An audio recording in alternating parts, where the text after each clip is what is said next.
Hello and welcome back to another video from Theme Park UK. Today I'm going to be talking about what I do every time I go to Thorpe Park. Hopefully these pointers will help you make the most of your day. Just a quick note to say this video was inspired by Theme Park Badger. Go and check out his channel in the description below. But anyway, let's get into the video. Picking your visit date. Try and book a date where you don't expect it to be busy. Good times to come are in April, even in the Easter holidays, and September. Busy times would be the summer season from the end of June to the start of September, and October due to the Fright Nights event. If you are planning for Fright Nights, try and come on a Sunday in the first couple of weeks of October, as that is what I did last year and it worked really well. Booking your tickets. Try and find cheap and efficient ways of booking your tickets. Always book online tickets as you'll always get the best prices rather than going on the day. Try and find deals, however don't be caught out by offers such as this.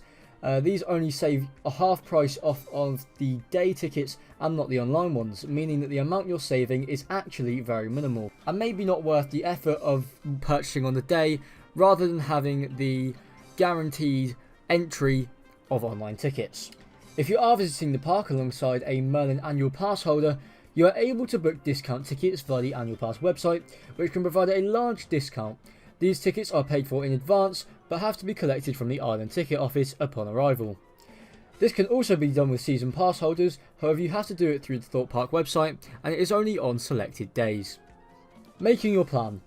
Make sure you plan out your day before you arrive, have a rough idea of what you'd like to do, and how long you're going to spend at the park. For the purposes of this video, I'm going to stay at the park all day until the 6 PM close, and buy lunch on park. I want to ride all of the major roller coasters and do all of the Lost City flats, and then do all the other rides if I have time. So, hello, welcome back to this section of the video. So in this bit I'm going to be going over what I do on a day-by-day basis when I usually go to Thorpe Park. So I can't actually go into the car park. I am on Google Maps. There is a street view thing. This was taken before the park was open at the start of the day, I assume. And but the first thing is I try and arrive at least 15 minutes before park opening. Now usually it doesn't happen, but yeah, that'll give you time to go through security and be ready in this area here before the gates officially open, which also lets you get onto the rides first.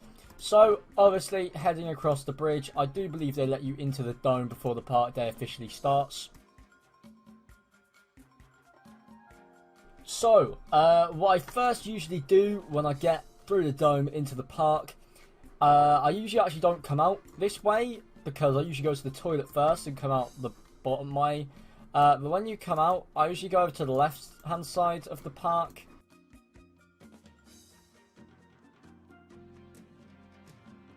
Yeah, so I usually come out this side of the dome and walk past Quantum and Zodiac's like there, and Rush, and head towards the Colossus area. I usually do either Colossus or Saw first, kind of depending on what I'm feeling on the queues. It's just good to get to this area of the park first because these two rides do get the longest queues throughout the day usually, and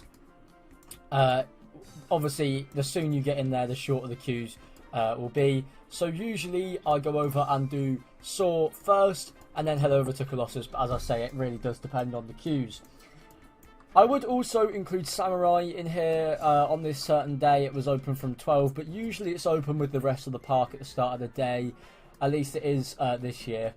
And that's just a good flat to get in there as well. Rarely on a queue over kind of like 20 minutes in the mornings, and it also has a single rider line, which many people don't know, which would be good to take advantage of if you're on your own. So next, after I've done Colossus, I head back through the Lost City.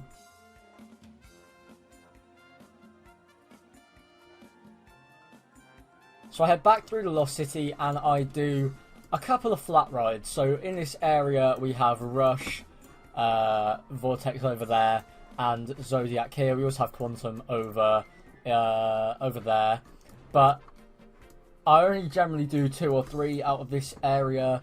My favourites from these rides are Vortex and Rush, but obviously whatever you're in the mood in would be good to do there. Just a quick note, if you are coming on Fright Nights and the mazes are open, there is usually a maze here, and right now it's Boutzilla, so you could head and do this as well.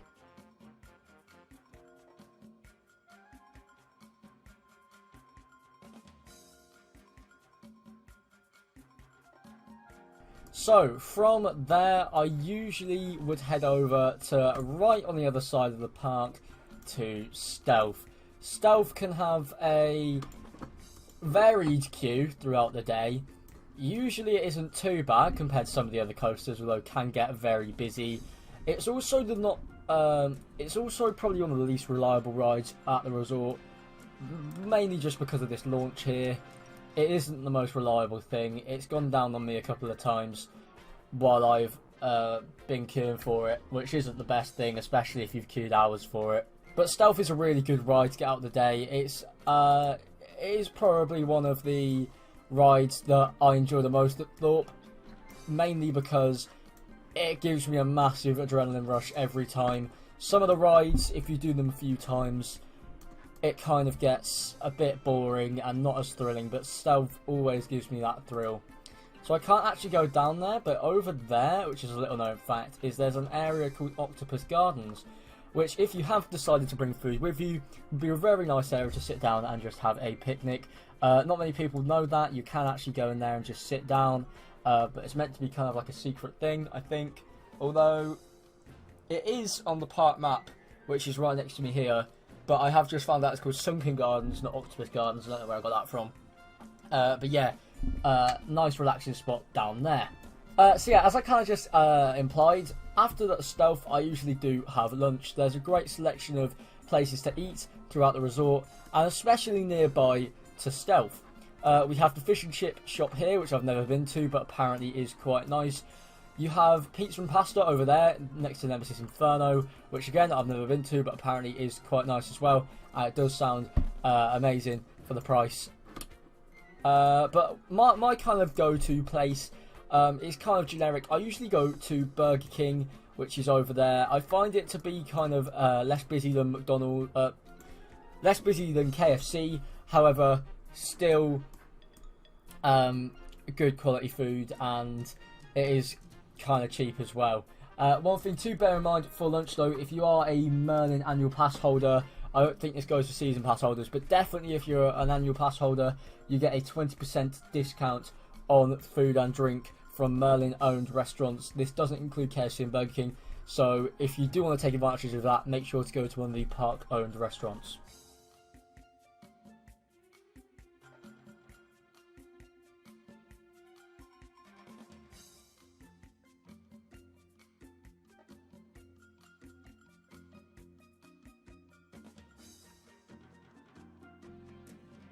So, after lunch, I usually go over to the Swarm.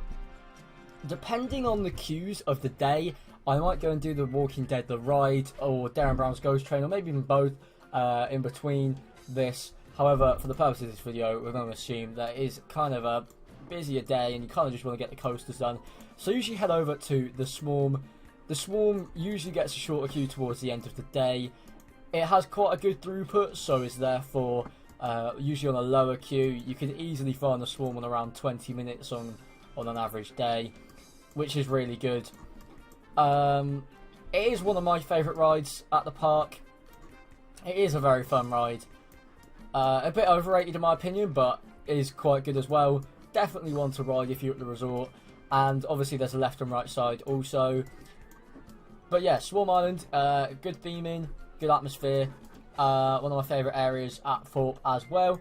So yeah, this is nice to come down to in the afternoon after lunch, just to ride the Swarm. And mostly you will probably be able to get some re-rides on this, considering the queue is usually quite short. Okay, so after that, usually come over to the back of the park to finish off my day on Nemesis Inferno. So, Nemesis Inferno is one of, if not my favourite coaster at Thorpe Park. I really like Nemesis Inferno. It is definitely one of my favourite rides. It just has a special place in my heart. It's not necessarily the most intense and amazing ride in the world, but I just love it for some reason. I love the music. It's just amazing. I do love this ride. And it is always really nice to end my day on Nemesis Inferno. I've done that most of the times I have been to Thorpe, ending my day on this ride. It just finishes off the day on a really high note, and I end up really enjoying it. And even if I had quite a busy rubbish day, Nemesis Inferno always cheers me up and is an amazing finish to the day. Just some quick notes.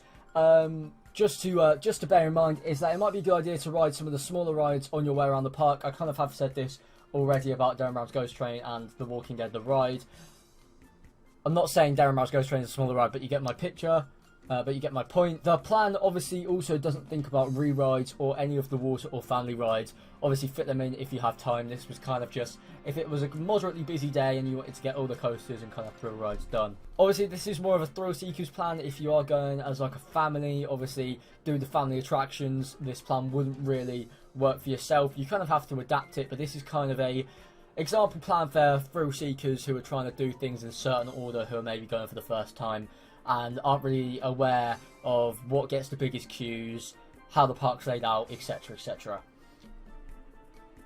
One final note is at the end of the day, try and get into a queue right on park close, because remember, the queues close at the closing time, not the rides.